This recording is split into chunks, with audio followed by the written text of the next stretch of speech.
as I was saying, when you engage in certain behaviors, you give principalities and powers and the devil legal right to attack you. And this is a good book to read. The Adversary, His Person, Power, and Purpose.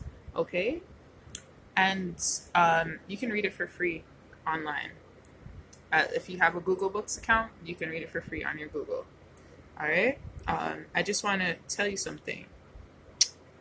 Not as yet the higher skepticism of the learned, but when planting themselves upon a science falsely so called, they send forth their utterance against revelation. They make skeptics of the less enlightened, who into the vacant chambers of their own hearts invite the evil spirits to come and dwell. The devil lures men by appeals to their sensual nature, their love of pleasure, their greed, or their pride. The lust of the flesh, the lust of the eyes, the pride of life. Those who yield find their gratification as they go on. His service is not usual except in the way of the retribution which it brings, one of privation and hardship. But the adepts in magic and sorcery, whether in the early centuries of the Christian era, in the Middle Ages, or in all ages, among the Pharaohs of India or the magicians of Egypt, have an ordeal to endure unequally by any of the atrocities of the fasting saints and a sense of Christendom. Okay, so basically, what is that telling you? It's telling you these evil spirits can't come up against you if you do what? If you fast and pray.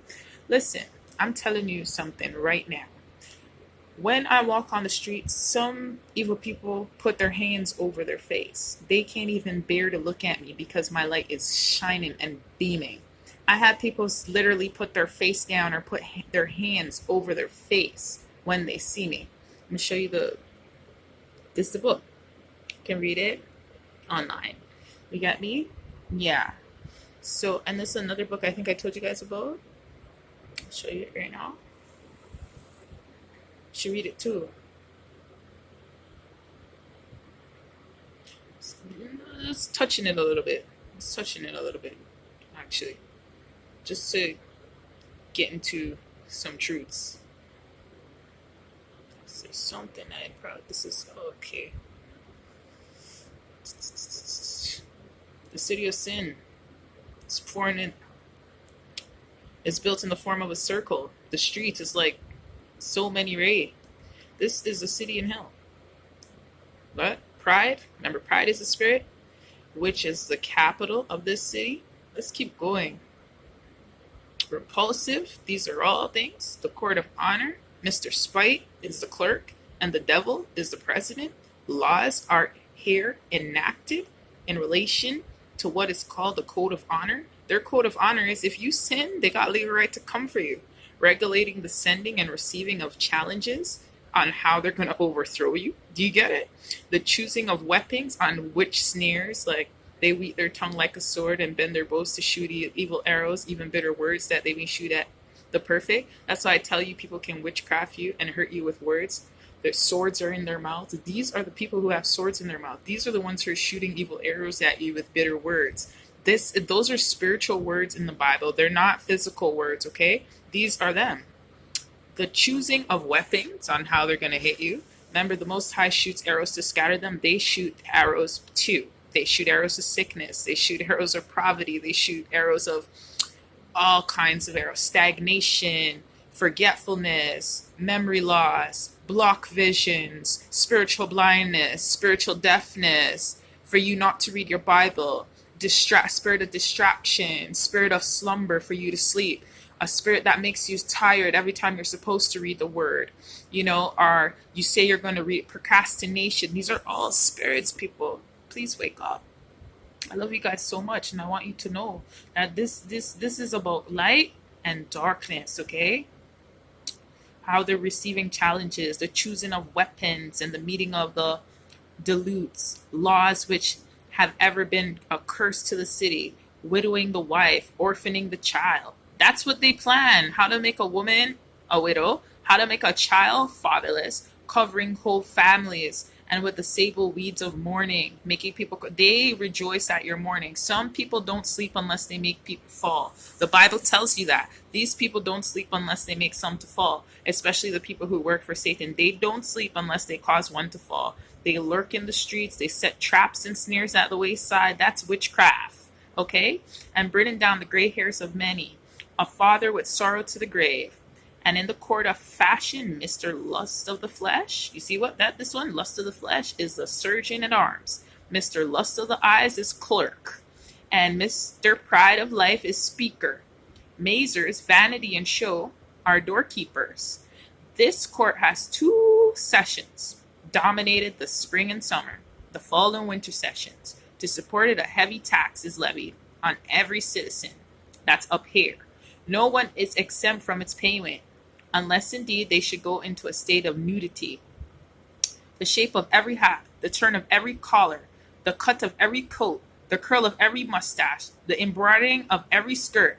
So you raise your skirt, they're coming for you. You cut your mustache because you're not supposed to cut your beard, they're coming for you. So any little thing you do, that is a loophole, and these people make it their mission. I mean, these evil spirits make it their mission to overthrow you. That's their job, okay?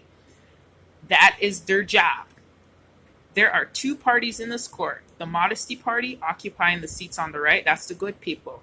The anti-modesty on the left, the people who are living in lust and sin and all that, okay?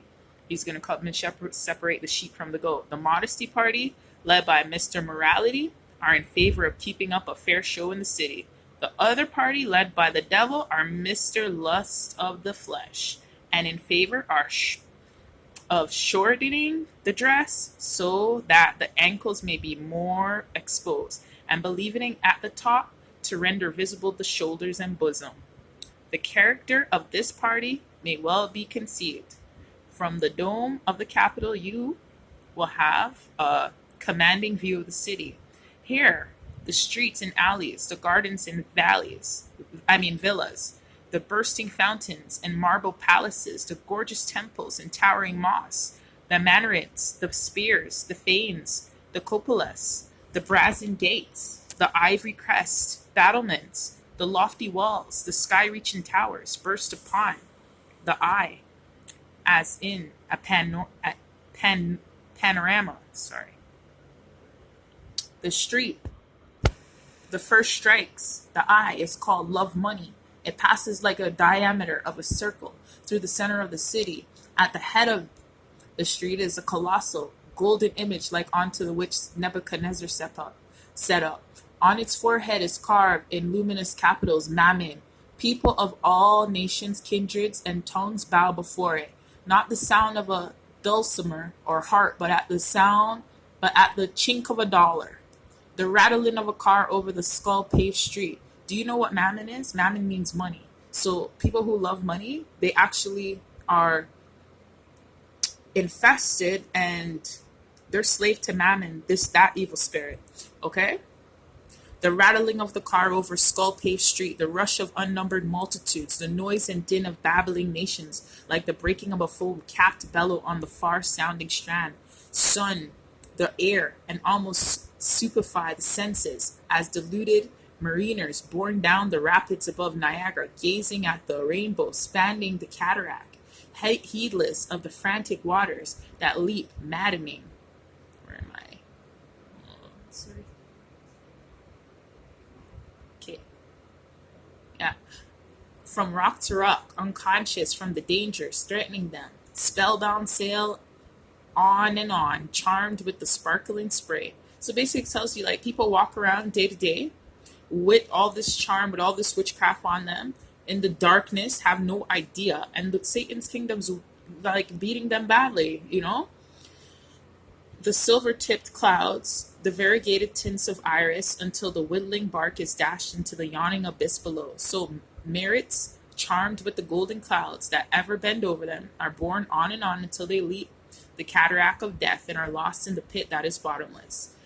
In this street you will see exhibited in spacious bazaars the productions of every zone, the spices of Cleon, that's Pakistan today, the teas of China, the aromatics of Arabia, The shawls of Kashmir, the carpets of Turkey, the silks of Italy, the woolens of Spain, the porcelain of France, the linens of Ireland, and the wares of Britain, the furs of the north, the cotton of the south, the silver of Mexico, the gold of California and Australia, the ivory Guinea, the marble of Egypt, and the diamond of Oper, and Golconda are all here, exhibited to the wandering gaze. Each side of this street is adorned with large and spacious buildings.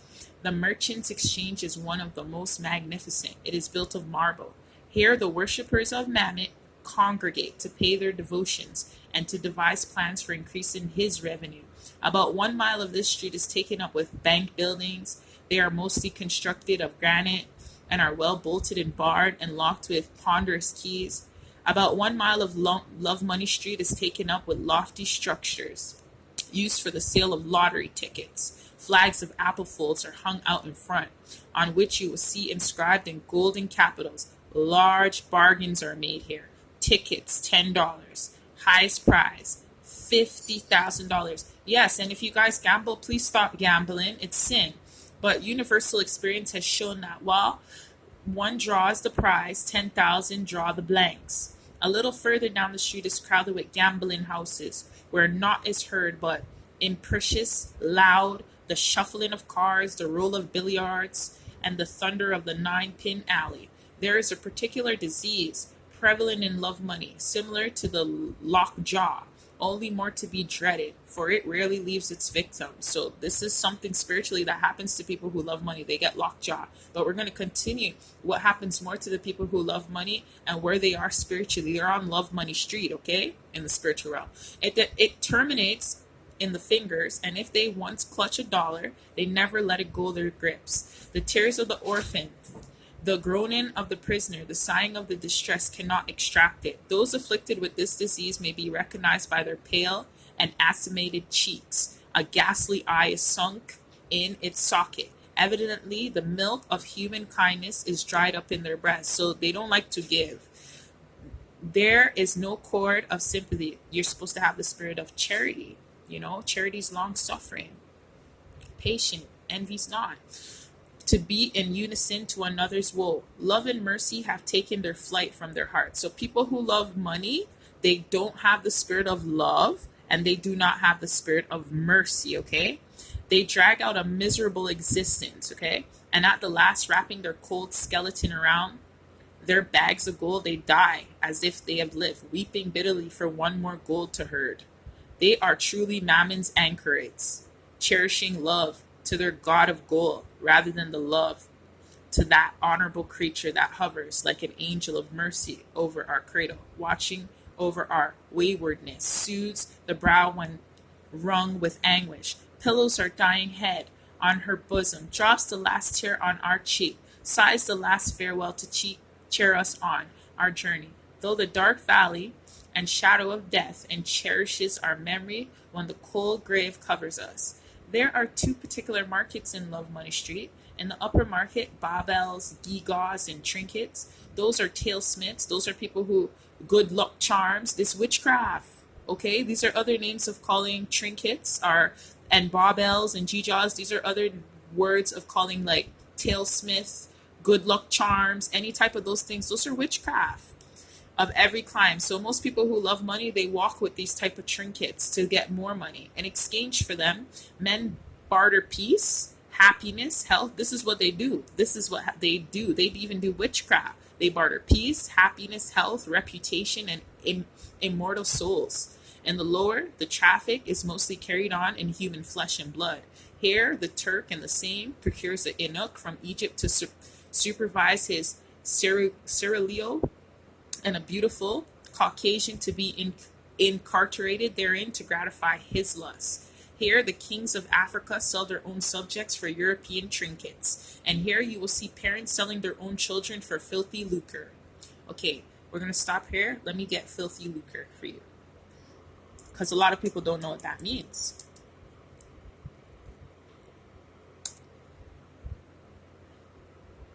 Money, especially when gained in a dishonest or dishonorable way. So they made oaths on their children's life. They made oaths for money. They've, sacrifice their children's lives for money. That is getting money by dishonest gain and wicked ways. People sell their souls for money. Some people sell their children's destiny and their glory for money. They sell them to the kingdom of darkness for money, for a good time in this earth. They sell their children. They sell their destiny. They sell their glory. They sell all these things for the love of money. It is enough to make one weep bitterly when he beholds the multitudes crowding to these markets and selling their birthright for a mess of pottage, piece of conscience for trash. So people who love money, they're selling their birthright and their conscience, because their mind is always going to be on how to get more money. They're never going to have peace of mind. Do you understand? We have power, peace, love, power, peace, love, and a sound mind. But with people who love money, they can never have a peace of mind because they're always thinking about how to get more. The future for the present, eternity for time, immorality for sensuality, bartering the appropriation of God for the applause of bad men and devils, the robes of Christ's righteousness for filthy rags. That's what I'm saying. Some people spiritually are in with filthy rags. Some people are spiritually naked. They don't have no clothes at all. Some people are in spiritual chains. Some people are in spiritual cages. You get me? The cross for a broken reed, the blood of the covenant for fire water.